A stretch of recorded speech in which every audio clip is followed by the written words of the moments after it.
ಜನ ಓಡಾಡ್ತಾರೆ ಅಂತಾರೆ. ಬಹುಶಃ ಅವ್ರ ಜೊತೆಗೆ ಮಾತಾಡಿದ್ರೆ ಗೊತ್ತಾಗೋದಿಲ್ಲ. ಯಾರು ಸಕ್ಕರೆ ಬೆಲ್ಲ ತಿಂದಿರ್ತಾರೋ ಅವ್ರು ಮಾತ್ರ.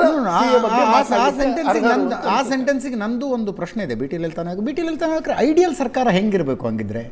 ಭಕ್ತಿ ನಶೆ, ಆ ನಶೆಯಲ್ಲಿ ನಶೆಯಿಂದ ಜೀವನ ಮಾಡ್ಬೇಕಾ ಸರ್ಕಾರಗಳು? ನೋಡಿ, ದೇವಸ್ಥಾನಗಳಿಂದ ಬಾಗಿಲು ಹಾಕ್ಸ್ಬಿಡ್ಬೇಕಾ ಸರ್ಕಾರಗಳು? ಯಾರು ತೀರ್ಥಯಾತ್ರೆ ಕೈಗೊಳ್ಳಬಾರ್ದು, ದೇವಸ್ಥಾನಗಳಿಗೆ ಹೋಗಬಾರ್ದು ಅಂತ ಹೇಳ್ಬೇಕಾ ಸರ್ಕಾರ? ದೇವಸ್ಥಾನಗಳು ಯಾವತ್ತೂ ಕೂಡ ಜ್ಞಾನವನ್ನು ಕೊಡೋದಿಲ್ಲ ಅನ್ನೋದು ಹೇಳಬೇಕು. ದೇವಸ್ಥಾನ ಮುಚ್ಚೋದಲ್ಲ, ಗ್ರಂಥಾಲಯಗಳು ಕೊಡುವಂಥ ಜ್ಞಾನವನ್ನು ದೇವಸ್ಥಾನಗಳು ಕೊಡಲ್ಲ. ಒಂದೇ ಮಂತ್ರ ಹೇಳ್ತಿರ್ತಾರೆ ಅವರು.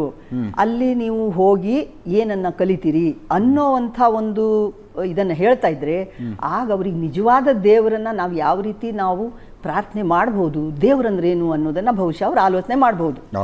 ಈಗ ಏನಾಗತ್ತೆ, ದೇವರು ಅಂದ ಕೂಡಲೇ ನಿಜವಾದ ದೇವರ ಭಕ್ತರೇ ಒಂದು ವೇಳೆ ಆಗಿದ್ರಿ ಈ ಜಗತ್ನಲ್ಲಿ, ಎಲ್ಲೂ ಮೋಸ, ದಗ, ವಂಚನೆ, ಸಾವು ನೋವು ಏನು ಇರ್ತಿರ್ಲಿಲ್ಲ. ಅವರು ಆಯುಷ್ಯ ಮುಗಿದಾಗ ಅವ್ರು ಸಾಯ್ತಿದ್ರು, ಆ ಮಾತು ಬೇರೆ.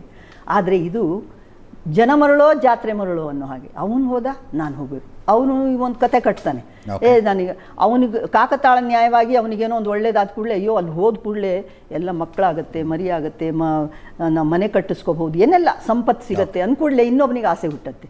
ಅಂದರೆ ಅವನೇ ಆಲೋಚನೆ ಮಾಡುವಂಥ ಶಕ್ತಿ ಅವನಿಗೆ ಕೊಟ್ಟರೆ, ಸರ್ಕಾರಗಳು ಒಂದು ವೈಚಾರಿಕವಾಗಿ ಆಲೋಚನೆ ಮಾಡುವಂಥ ಚಿಂತನೆ ಕೊಟ್ಟರೆ ಅವ್ನು ಹೋಗೋದೋ ಬಿಡೋದೋ ತೀರ್ಮಾನ ಮಾಡ್ತಾನೆ. ಅಲ್ಲಿ ಹೋದ್ರೆ ಏನಾಗತ್ತೆಯೋ ಅವ್ರ ಪ್ರಶ್ನೆಗೆ ಉತ್ತರ ಸಿಗತ್ತೆ. ಚಿಂತನೆಗೆ ಸರ್ಕಾರಗಳು ಅಡೆತಡೆ ಆಗಿದ್ದಾವೆ ಅಂತ.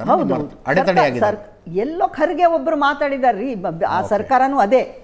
ಕಾಂಗ್ರೆಸ್, ಬಿಜೆಪಿ, ನೀವು ದಳ ಫಳ ಯಾವ ತಗೊಳ್ರಿ ನೀವು, ಕಮ್ಯುನಿಸ್ಟ್ ಬಿಟ್ರೆ ಮತ್ತು ಬೇರೆ ಅಂಥವೇ ಪ್ರಗತಿಪರವಾದಂಥ ಸಮಾಜವಾದಿ ಚಿಂತನೆ ಇರುವಂಥ ಪಕ್ಷಗಳು ಬಿಟ್ರೆ ಬಾಕಿ ಇರಲ್ಲ. ಅದೇ ಅವರು ಹೋಗಿ ಕೇರಳದಲ್ಲಿ ಕಮ್ಯುನಿಸ್ಟ್ ಸರ್ಕಾರ. ಸೊ ಶಬರಿಮಲೆಗೆ ಬರಬೇಡಿ ಅಂತ ಹೇಳ್ಬೇಕು ಅವರು ಜನರಿಗೆ.